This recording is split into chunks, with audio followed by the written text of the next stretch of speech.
So, Jimmy Kimmel's late night talk show, Jimmy Kimmel Live, has been indefinitely placed on hiatus by ABC in response to threats made against ABC and its parent company Disney by the head of the FCC, Brendan Carr, in response to something Jimmy Kimmel said during his monologue the other day, in response to something that Donald Trump said in response to the shooting of Charlie Kirk. I think I've got that right. I think I've got the chain of events more or less correct there. And look, a lot of us who are concerned about this, who are upset about this, have been saying since it happened, well, how is this not a First Amendment issue?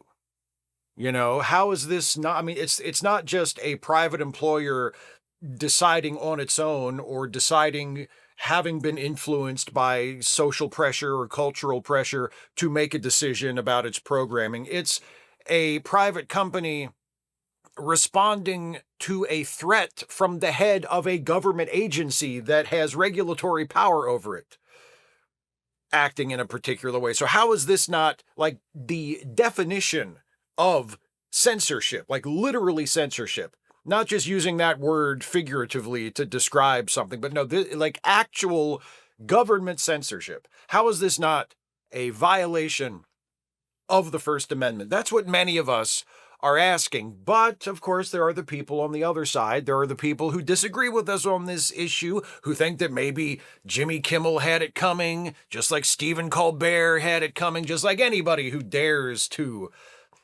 sully the unimpeachable character of Charlie Kirk or to attack the president of the United States in these ways that people have been, that they all deserve whatever they get, because there should be a limit to the First Amendment. And I've even heard some people say, okay, sure, you defend Jimmy Kimmel, you defend people online who in some cases are reveling in the assassination of Charlie Kirk, who are saying that actually he was a piece of shit and he did have it coming. And I'm not going to pretend that I'm not happy about it. I am happy about it. Like, what do you say to defend those people if you were talking to Charlie Kirk's family?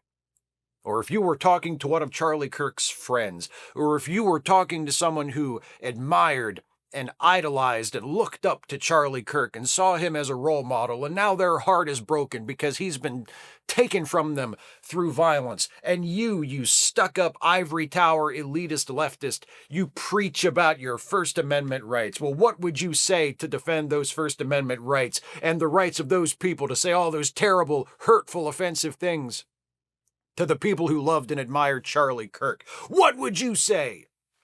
And it's sort of framed as like a gotcha question, but as it happens, I know exactly what I would say. And I would say this: if I were face to face, I can't imagine a scenario where I would be face to face with a Charlie Kirk supporter, because if that ever happened in real life, where I was face to face with a Charlie Kirk supporter, as soon as I realized they were a Charlie Kirk supporter, we wouldn't be face to face anymore, because I would have turned around and walked away. Because life's too short, right? Life's too short. But if hypothetically I were in that situation and I was talking to a Charlie Kirk supporter who was hurt and offended by the way people have spoken about Charlie Kirk in the wake of his assassination, people who have said things that this Charlie Kirk supporter finds incredibly hurtful and offensive and outrageous and incompatible with our values as Americans, and all the other things that people have said in order to justify the removal of Jimmy Kimmel from the air, and people being fired from their jobs, in some cases, in fact, in most cases that I'm familiar with, just for quoting things that Charlie Kirk actually said. But that's a separate issue. What would I say to this person? How would I justify defending those who say these terrible, in their minds, terrible things about Charlie Kirk in light of their grief and their heartbreak and their deeply felt offense? I would say this. I would say, listen, I know you're in pain. I know that these last few days, this last week or so, has been really traumatic for you, and you're going through a lot, and your heart is broken, and you're in grief right now. And I understand that, and I respect that. We've all been there. But here's what you need to realize. Your grief, your hurt, your offense, no matter how deeply felt and sincere it may be, does not give you the right to take away the rights of other people. See, freedom of speech, the right to speak your mind and not face legal punishment for it, the right to free speech is a constitutional right.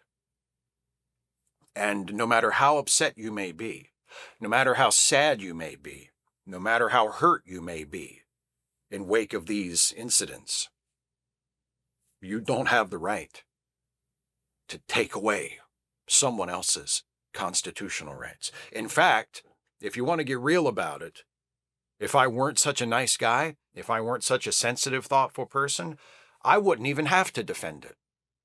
Because that's what a constitutional right is. I don't even have to morally justify it because the Constitution is an inarguable document. It exists as it exists. It says what it says. And we as Americans are all bound by that.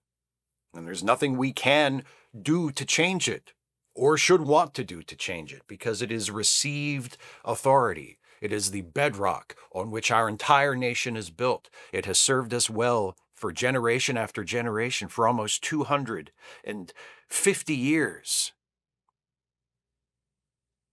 It's a constitutional right to say terrible things about Charlie Kirk. It's a constitutional right. And you have no right to call for other people to lose their rights just because something terrible happened to you. That's exactly what I would say to this hypothetical Charlie Kirk supporter who is in favor of all of these things that have happened to people who have spoken out against Charlie Kirk and been punished. That's exactly what I would say to that person were I in the unfortunate position of being forced to speak to them. And if that sounds familiar to those of you who are watching this video, that's because that's exactly what Second Amendment defenders have been saying to survivors of mass shootings, to parents and loved ones of children who have been killed in mass shootings for a few decades now in the United States. I'm terribly sorry about your loss. My heart breaks for you. What has happened to you should not happen to anyone ever. It is a tragedy in all respects, and I grieve with you, and my heart goes out to you. But the fact that you have been hurt, the fact that you are in pain, that doesn't make you special. Victims are not a special group, and just because you have been a victim, that doesn't give you the right to take away the rights of others. Yeah. So, right-wingers who are upset about people saying mean things about Charlie Kirk, or in many cases, not even saying mean things about Charlie Kirk, just literally quoting things that Charlie Kirk actually said, but quoting them with disapproval and pointing out that, a lot of it sounds like Nazi shit. He said a lot of stuff that really sounds like Nazi shit. But if that bothers you, and you're upset by that, and you feel the urge when you hear people say things like that or write things like that, whether they do it on TV or on the internet, or you just hear them doing it at work, and you have this need within you to punish them, to take something away from them because they hurt you. They hurt you by talking shit about Charlie Kirk, your favorite guy who got murdered. And you can't believe that anyone would be so awful and soulless as to speak ill of the dead when he was taken in such a violent and shocking way. And all you want to do when you hear people speak ill of Charlie Kirk, all you want to do is to take away their rights, to take away their ability to speak, their ability to say those things. All I would ask that you do when you feel that way, when you have that impulse, is to take your own advice. Not the advice you give others about freedom of speech, although on issues unrelated to this Charlie Kirk event, sometimes that's advice you could probably be taking in this instance as well, because you do defend freedom of speech in pretty absolute terms in other situations, not so much in this one when you feel attacked. Funny how that works.